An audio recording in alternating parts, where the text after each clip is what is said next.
बिस्मिल्लाहिर्रहमानिर्रहीम। 9th class physics. Topic हमारा है मोशन और उससे मुंसलिक दूसरी चीज़ें। जो क्वेश्चन देखिएगा, question number 1, differentiate between linear and random motion.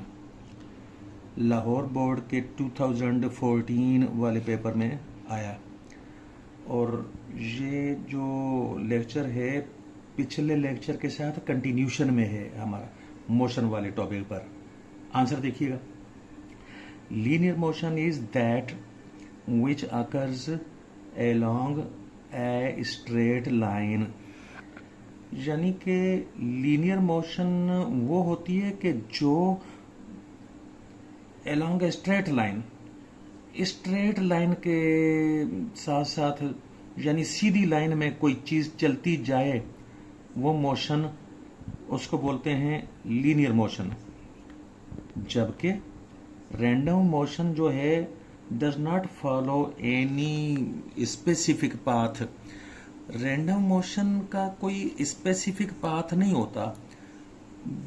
जैसे कि अब ये देखिए, मिसाल के तौर पर कोई चीज़ इधर चली गई, यूं गई, इधर आ गई, इधर चली गई, फिर वापस यूं गई, इधर चली गई।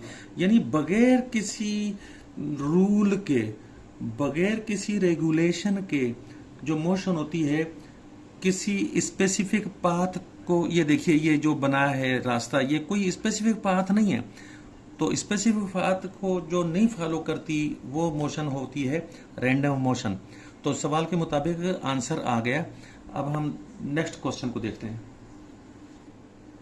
क्वेश्चन नंबर 2 देखिए, differentiate between speed and velocity.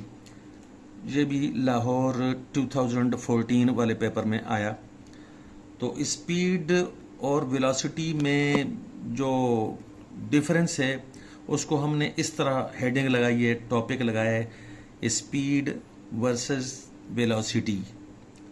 तो पहला डिफरेंस देखो, the term speed describes the motion of something on the path having any shape. यानी कि स्पीड वाली जो इस्तिलाह है, स्पीड का जो लफ्ज है, वो ये बयान करता है कि कोई मोशन, कोई हरकत ऐसी हो रही है किसी बॉडी की कि on the path having any shape, वो रास्ता, ऐसे रास्ते पर कोई हरकत हो रही है कि जो रास्ता किसी भी शक्ल का है, किसी भी शक्ल का रास्ता।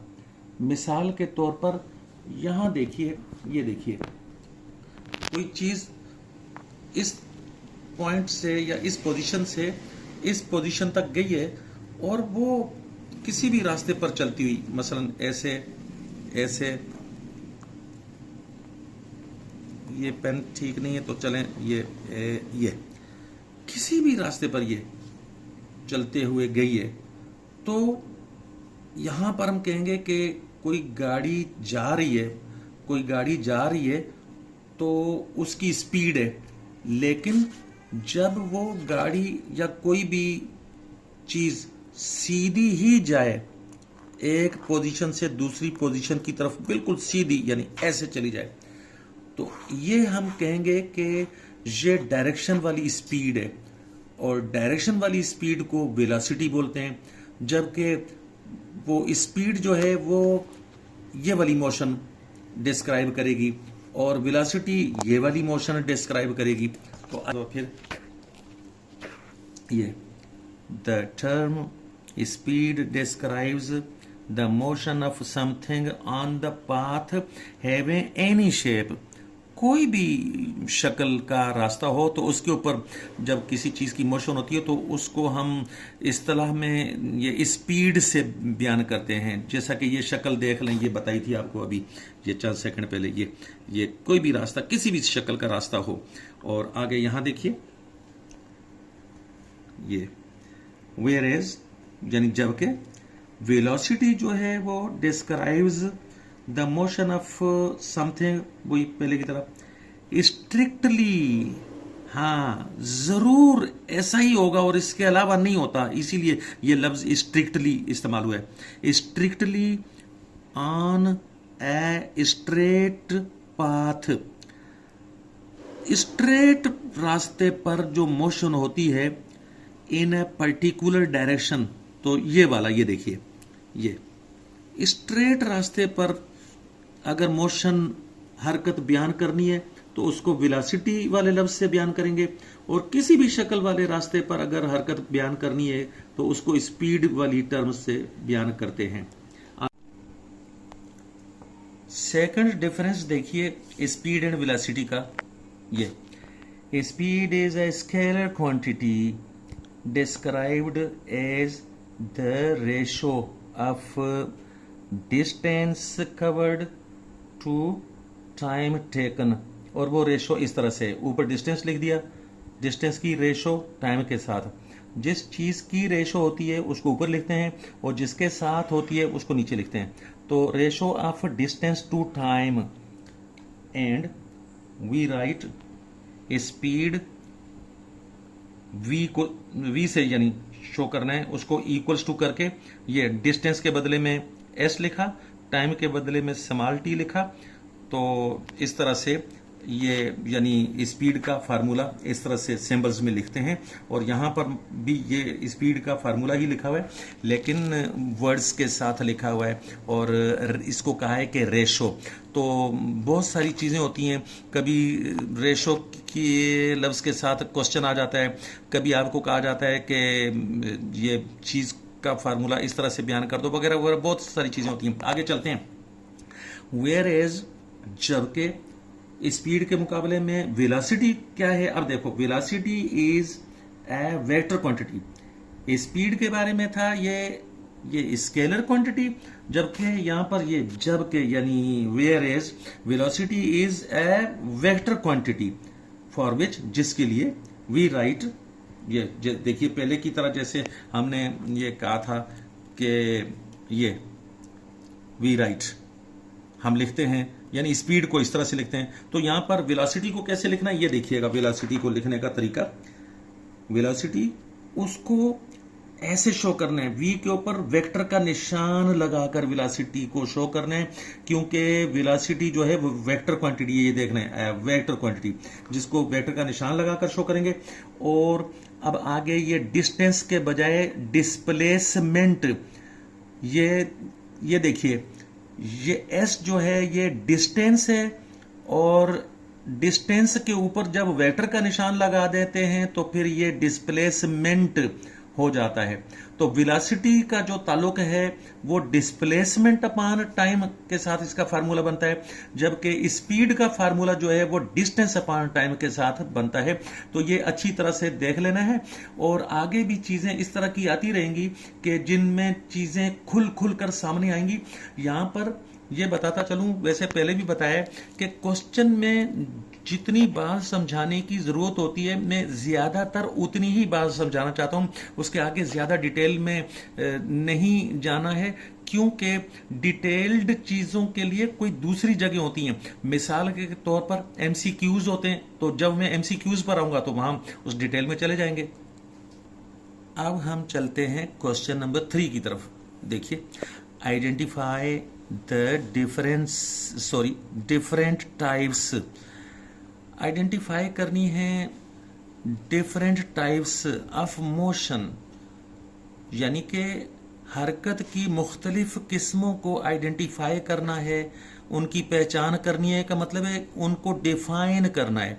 और वो आगे क्वेश्चन बनाने वाले ने बताया है, दैट इज यानी ये वाली ट्रांसलेशनल वाली, लीनियर वाली, सर्कुलर वाली, रोटेशनल वाली और रैंडम वाली मोशंस, यानी ये सारी जिनका नाम लिया है ये वाली मोशंस को डिफाइन करना है, इनकी आइडेंटिफिकेशन करवानी है, इनको बताना है कि ये किस तरह से होती हैं। कराची के 2021 वाले पेपर में ये क्वेश्चन आया है। आंसर देखिए, सबसे पहले ये क्वेश्चन में जो है वो ये देखिए ट्रांसलेशनल, तो फिर आखिर में तो वो मोशन है ही। तो ये ट्रांसलेशनल मोशन हेडिंग लगाकर उसके आगे इस सेंटेंस को मैंने कंटिन्यू कर दिया है। ट्रांसलेशनल मोशन इज दैट, ये वो होती है इन विच, जिसमें all parts of a body move from one position to another by an equal amount of displacement. ये खास बात है, पूरी की पूरी बॉडी यानी सारे पार्ट्स बॉडी के, कोई ऐसा नहीं है कि कुछ हिस्से आगे चले जाएं और बाकी हिस्से पीछे रह जाएं।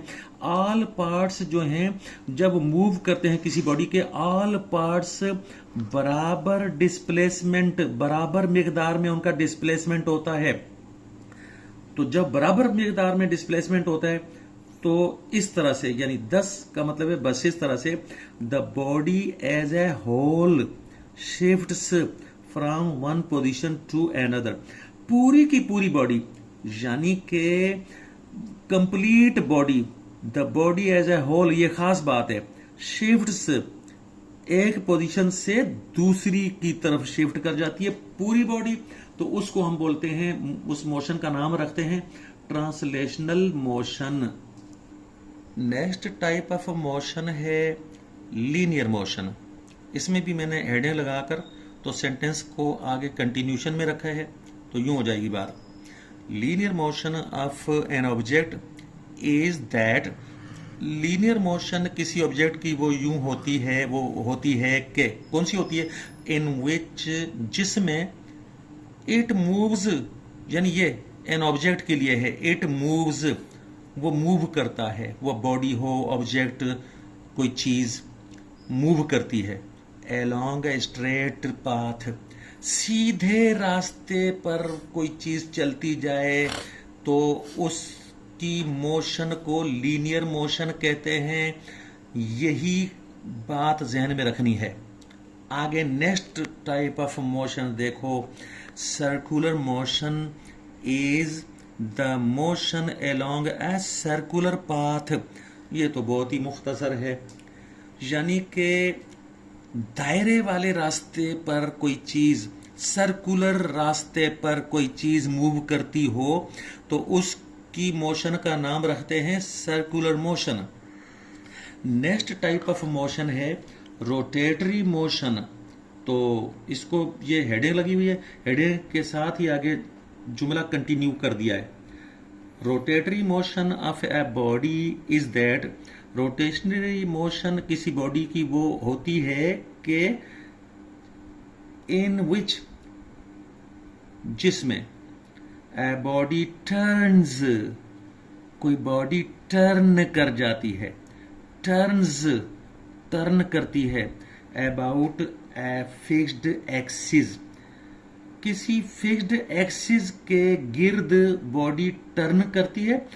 और खास बात इसमें ये देखिएगा, दैट पासेज, यानी वो एक्सिस जो है वो पास करता है, दैट पासेज, जो गुजरता है, जो गुजरता है, कौन गुजरता है, ये एक्सिस के लिए ये देखिएगा, ये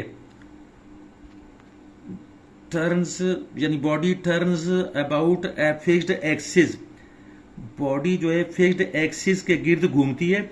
और वो जो फिक्स्ड एक्सिस है जो गुजरता है, फिक्स्ड एक्सिस गुजरता है, कहां से गुजरता है, थ्रू द बॉडी इटसेल्फ, खुद बॉडी के ही अंदर से गुजरता है।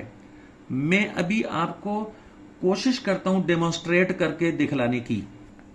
ये देखें, ये प्लास्टिक की बनी हुई कैप है, तो किसी चीज की भी है, तो इसको मैं ऐसे, ये देखिए, ये घुमा रहा हूं, ये देखें अपने हाथ से घुमा रहा हूं, तो इसके घूमने से ये है कि इसका जो एक्सिस है वो, ये देखिएगा, यहां से इसके अंदर ये, यानी इस तरफ से कोई लाइन इमेजिनरी, अपने जहन में सोचें कि कोई लाइन इधर से दाखिल हुई और दूसरी तरफ से निकलकर आगे चली गई, या इस तरफ से दाखिल हुई और इधर से निकलकर आगे चली गई।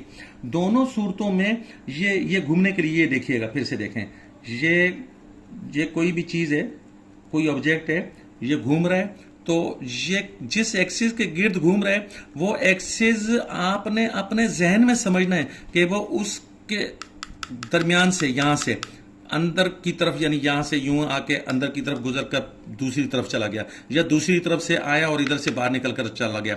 इसको हम बोलते हैं कि ये एक्सिस खुद बॉडी ही के अंदर से गुजर रहा है। लेकिन अगर मैं इसको अगर ऐसे घुमाना शुरू कर दूं, ये देखिएगा ऐसे, तो इसके घुमाने का जो सेंटर है, तो वो अगर मैं यहां, ये देखिएगा, ये पेन की टिप को देखिएगा, तो ये अब ये पेन की टिप के गिर्द जब ये घूम रहा है ये ऑब्जेक्ट, तो अब वो एक्सिस जो है बॉडी के अंदर नहीं, अब तो एक्सिस जो है पेन की टिप के अंदर से गुजर रहा है जो बॉडी के बाहर है। तो इस तरह से आपने ये समझ लेना है कि जो रोटेशनल मोशन होती है उसमें वो जो एक्सिस है वो खुद बॉडी के अपने ही अंदर से गुजर रहा होता है। तो इस तरह से वो रोटेशनल मोशन या रोटेटरी मोशन होती है। और नेक्स्ट आगे हम देखिए, ये बहुत आसान है, इस पर जा रहे हैं, रैंडम मोशन। वो random motion is that which does not follow a regular path. कोई ऐसी मोशन के जो कोई रेगुलर पाथ फॉलो नहीं करती है। वो जो इसी लेक्चर में आपको पहले भी बतला चुका हूं, ये फिर देख लें, वो इस तरह की इधर इधर इधर, फिर यूं आई कोई चीज, इधर चली गई, इधर चली गई, इधर चली गई, यूं कहीं भी, तो कोई रेगुलर पाथ जब फॉलो नहीं होता तो उसको हम रैंडम मोशन बोलते हैं। नेक्स्ट क्वेश्चन है नंबर 4।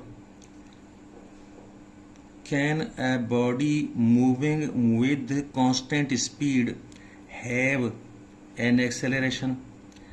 क्या कोई बॉडी कांस्टेंट स्पीड के साथ मूव कर रही हो जब, तो उसमें एक्सेलरेशन हो सकता है क्या? तो यानी कि जब कोई बॉडी स्पीड चेंज नहीं कर रही, कांस्टेंट स्पीड के साथ वो मूव कर रही है, तो क्या उसमें एक्सेलरेशन हो सकता है?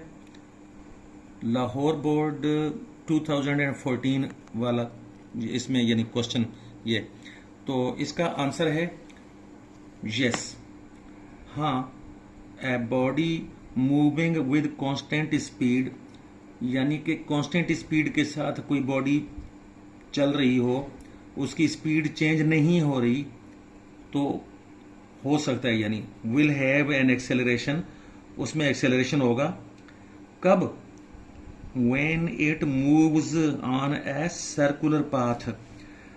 बॉडी जब सर्कुलर पाथ पर मूव कर रही हो, तो यूनिफॉर्म स्पीड के साथ मूव कर रही हो, मिसाल के तौर पर 10 मीटर पर सेकंड की स्पीड से वो मूव कर रही है, किसी दायरे में चक्कर लगाती जा रही है, उसकी स्पीड 10 मीटर पर सेकंड से नहीं बढ़ रही और उससे कम भी नहीं हो रही।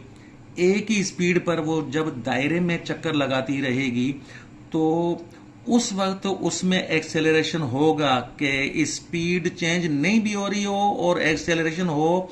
ये वो सिचुएशन है कि जब कोई बॉडी सर्कुलर मोशन एग्जीक्यूट कर रही हो, ये उस वक्त की बात है। तो हमारा आज का लेक्चर यहाँ पर खत्म हो गया।